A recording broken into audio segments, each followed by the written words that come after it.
Sebagaimana dalam hadits Abu Hurairah radhiyallahu taala anhu, dalam riwayat Imam Muslim rahimahullahu taala, kata Nabi sallallahu alaihi wasallam, "Man salaka tariqan yaltamisu fihi ilman sahhalallahu lahu bihi tariqan ilal jannah. Wa majtama'a qaumun fi baitin min buyutillah yatluna kitaballahi wa yatadarasunahu bainahum illa nazalat alaihimus sakinah wa ghasyiyatuhumur rahmah wa hafathumul malaika wa dzakarahumullahu fi man indahu." Kata Nabi sallallahu alaihi wasallam, siapa menempuh sebuah perjalanan yang mana dia tempuh perjalanan itu adalah untuk mencari ilmu karena Allah, maka Allah Subhanahu wa taala akan memudahkan untuknya jalan ke surga. Kemudian belum melanjutkan, tidaklah sekelompok kaum, sekelompok orang berkumpul di rumah Allah Subhanahu wa taala seperti yang kita lakukan sekarang ini. Kita berkumpul di masjid kita yang mulia ini, salah satu rumah Allah Subhanahu wa taala. Yang kita berkumpul tujuannya adalah yatluna kitab Allah. Adalah membaca kitab Allah, membaca Al-Quran, wa yatadarasunahu bainahum, dan saling mengajarkan di antara mereka. Illa nazalat alaihimus sakinah. Tidaklah hal itu mereka lakukan kecuali akan turun kepada mereka ketenangan. Ini jaminan dari Nabi kita Muhammad SAW. Kalau kita berkumpul di rumah Allah karena Allah untuk mendengarkan ayat-ayat Allah, maka akan turun kepada kita as-sakinah, ketenangan. Ini yang pertama. Yang kedua, wahafathumul malaika. Malaikat akan selalu menaungi mereka. Kemudian yang ketiga, wa ghasyiyatuhumur rahmah. Kasih sayang Allah Subhanahu wa taala akan selalu menaungi mereka, meliputi mereka. Kemudian yang ketiga, yang keempat, wa dzakarahumullahu fi man indah. Allah Subhanahu wa taala akan selalu menyebut-nyebut mereka di sisinya. Ini adalah keutamaan yang Allah Subhanahu wa taala berikan kepada orang-orang yang berkumpul karenanya.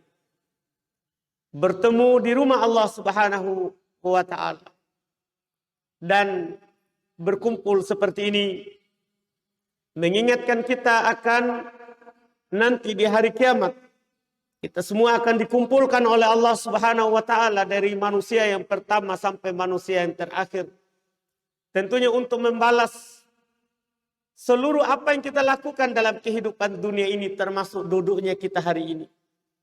Allah Subhanahu wa taala menjelaskan, liyajziyal ladina asa bima amil wa yajzil ladina ahsanu bil husna.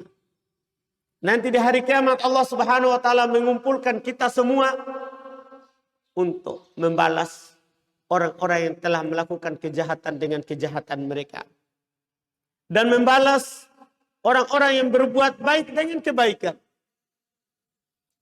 Membalas orang-orang yang beramal soleh dengan surga Allah Subhanahu wa taala.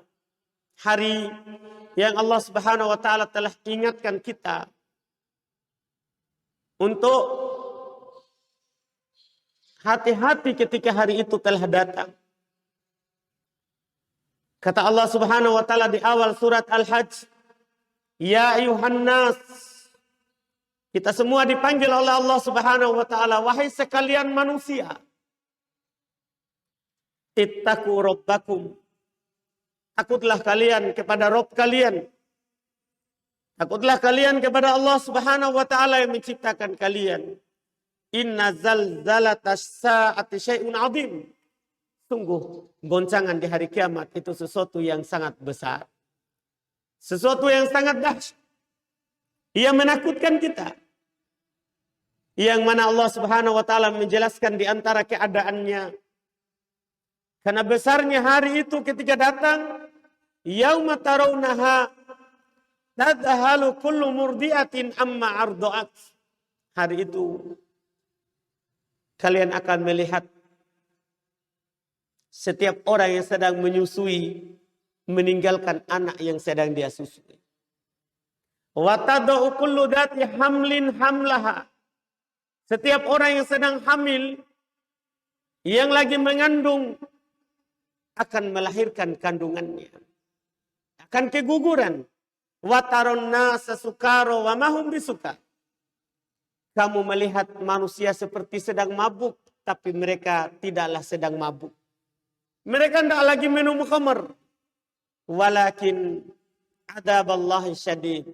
Akan tetapi siksaan Allah Subhanahu wa taala sangatlah keras di waktu itu.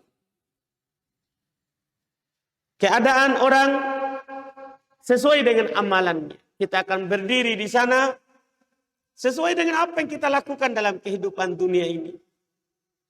Matahari didekatkan kepada kita. Sehingga ada di antara kita yang berkeringat semata kakinya. Ada di antara kita yang berkeringat sampai lututnya. Ada di antara kita yang berkeringat sampai kepada pusarnya. Ada juga di antara kita yang ditenggelamkan oleh keringat kita sendiri. Tergantung amalan kita. Di dalam hadits yang diriwayatkan oleh Imam Al-Bukhari dan Imam Muslim.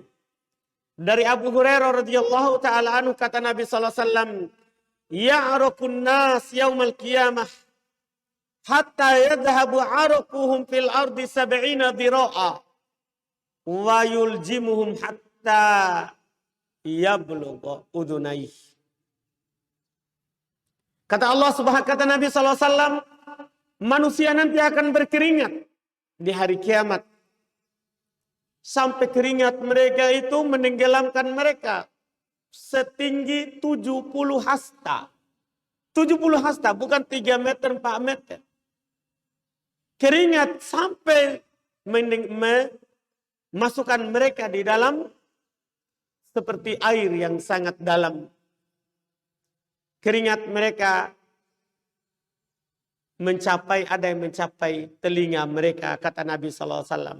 Tapi bersamaan dengan itu, pada hari itu ada golongan yang dinaungi oleh Allah Subhanahu wa taala. Keadaannya yang mengerikan seperti itu, matahari didekatkan. Semua orang berkeringat sesuai dengan amalannya.